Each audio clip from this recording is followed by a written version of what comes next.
This video will cover treating the ground of your canvas with a vibrant, transparent color, beginning to build up your image using an underpainting, and working from back to front and from general to specific. Hi everyone. So here I have a canvas and I've put a little bit of gesso on it and knocked down a little bit of the texture with some sandpaper. And I want to show you how I'm going to create a monochromatic painting based on a diorama that I've built. But I'm going to start the process by treating my canvas with some really bright transparent tones. So we'll be painting mostly monochromatically, thinking about warm and cool versions of gray using a chromatic black tone that we've mixed up. However, I want to show you how just putting a really vibrant, super luminous, transparent tone first can create a lot of vibrance that'll show through later on. So I'm going to start by just treating the canvas. So I've squeezed out a little bit of quinacridone magenta and Indian yellow, and these are two of my very favorite transparent tones. So one way to know that your paints and your pigments are transparent is that there should be some sort of indicator on the tube.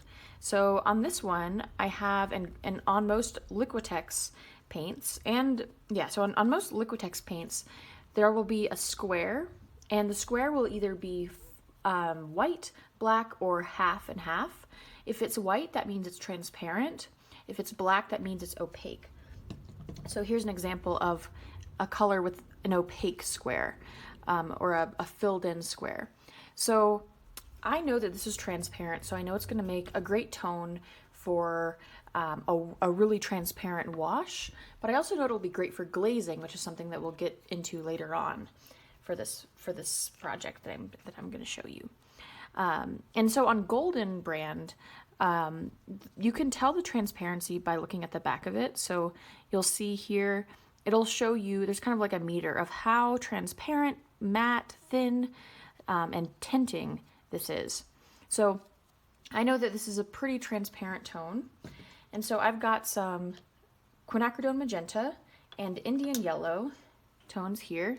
You're welcome to use whatever kind of transparent tones you would like. Phthalo blue and quinacridone magenta would make a really beautiful purple tone if you want to treat your canvas with purple. But there's all sorts of different combinations that you can mix together in order to create a really unique color.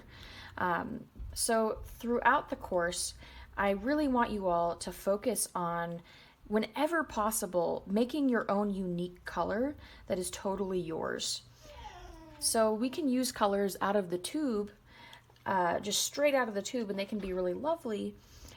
But sometimes when we can really rely on that rather than exploring what's possible when we mix color.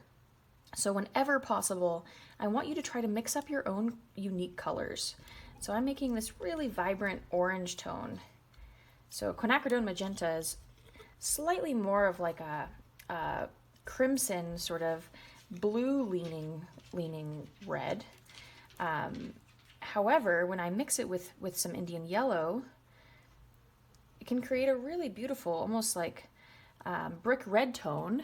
But when I slide it across my transparent palette, you can see just how vibrant it can get. So now, and I also wanted to mention that I mixed in a little bit of slow dry medium in with my paint here, just so that I have a little bit longer working time, because acrylics can dry really fast and it can be a little annoying. So the next thing I'm going to do is I'm going to wet my brush, and I'm using a big old brush this time, because the first thing I'm going to do is I'm just going to coat my canvas and just treat the ground. So treat the ground of my painting, of my canvas. Or maybe you're working on gessoed watercolor paper, or maybe you're working on panel, like wooden panel, and that's great. Thinking about the directionality of your brush strokes is always really important. So if I do a brush stroke and it stops right here, you can really see the edge of it. Because I want this to be almost like a really solid layer that doesn't necessarily have that kind of texture, I'm gonna try to make my brush strokes go all the way from one end to the next, just so that, you know, this layer, I don't want there to be too much happening in this layer. I want it to be really kind of a solid tone. It's okay if it's a little washy, or I kind of like how it's becoming sort of a lighter gradient towards the bottom. Now I'm going to let this dry, and then I'll move on to the next step. So before I begin my underpainting and blocking in the general composition, I wanted to show you all the diorama that I'm working from. I created this in a shoebox using some painted paper for the background, some tin foil to create a sort of water-like surface, and I created these little paper sculptures with hot glue. You're welcome to create more of a surreal diorama like I did, or you can think about it more like a traditional still life. While I want you all to paint from life instead of a photograph, here's an image just so you can see the general kinds of values that I'm working with. When you're painting or drawing from life and you're working with value or black and white gradients, it's important for you to look at your subject almost more than you're looking at your canvas or your page. So I'm doing a lot of glancing back at my diorama as I'm building up my image, and I'm going to squint my eyes frequently, which helps me to break down my object or my image into blurry shapes of light, shadow, midtone, and maybe some line. So we're really trying to forget about what it is that we're painting and instead be incredibly observant of the shapes of light and shadow that we're seeing. So next thing I'm going to do is create an underpainting, which you can think of as kind of like a roadmap or a general layout of your composition. I mixed up a chromatic black using phthalo blue, quinacridone magenta, and some Indian yellow. I'm using a more watered down version of this color just for this underpainting part of the process. I've also mixed in a bit of slow dry medium. Using a paper viewfinder can be helpful in deciding on your composition. So your underpainting is really kind of like a contour line drawing using your paintbrush in order to map in the most general parts of your composition. Notice how I've also taken a wet rag and I've wiped away some of the whiter parts, so you can also work reductively when you're making an underpainting. So keep in mind that your underpainting is fluid. Instead of using a pencil, which will bleed into your paint and really mess up your color later on, I really want you to get used to using a brush and some watered down paint, which you can always wipe away with a rag if it's not quite working or if you paint something in the wrong place, in order to give yourself a contour line drawing for you to then build upon with your shapes of value and your more thick paint later on.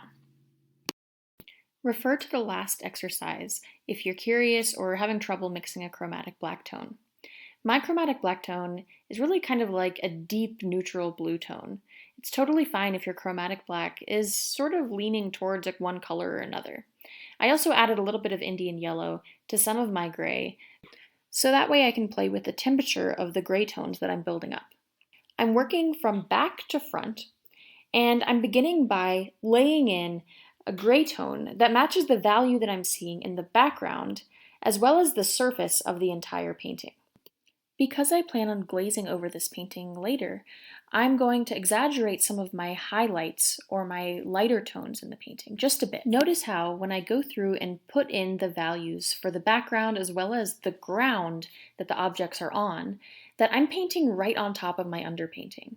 It's okay to leave a bit of your contour line showing through, but it's also important to create continuity in order to create successful figure-ground relationships. This will allow your foregrounded objects to sit seamlessly on top of a continuous background. As I get into painting my objects, I've decided to switch to a slightly cooler version of those grays that I'm using. This allows my objects to stand out from the background even more and creates even more contrast. So also notice how, even though I had created a really general sweep or wash of shadow and light and gradients on the ground, I'm continually going through and adding more and more layers based on what I see. I'm also moving from back to front, from the object that's furthest away into the object that's closer to me. while also beginning to use a smaller brush to get into more details. I'm really working from general to specific across the entire image. And now it's time for me to go in and really hone in on those lovely moments of detail and also balance out whatever parts of the composition need a little bit more of a low light or a highlight. So while I have all these lovely chromatic grays on my palette, I'm gonna make a really quick abstract painting with a canvas I have laying around. This is something I recommend doing often. Play with your paint, especially if you have some left over on your palette. Um, I've wet my canvas a little bit and allowed these tones to seep in some interesting ways. I've also used a palette knife in order to scrape my paint onto my canvas and scrape my tones together. I love making quick experimental paintings in order to just try out all of the different possibilities for mark making. I'm then using this scraper that I got from a hardware store to scrape up my extra paint. Here's my black and white versions of my representational image based on my diorama on the right and my abstraction that I'm starting to work on the left. Next, let's get into glazing. So in the next video, I'll be glazing over both of these images in order to shift some tones, use some transparencies to add a little bit more color. That being said, sometimes creating a purely monochromatic painting can be really lovely. Take care and happy painting.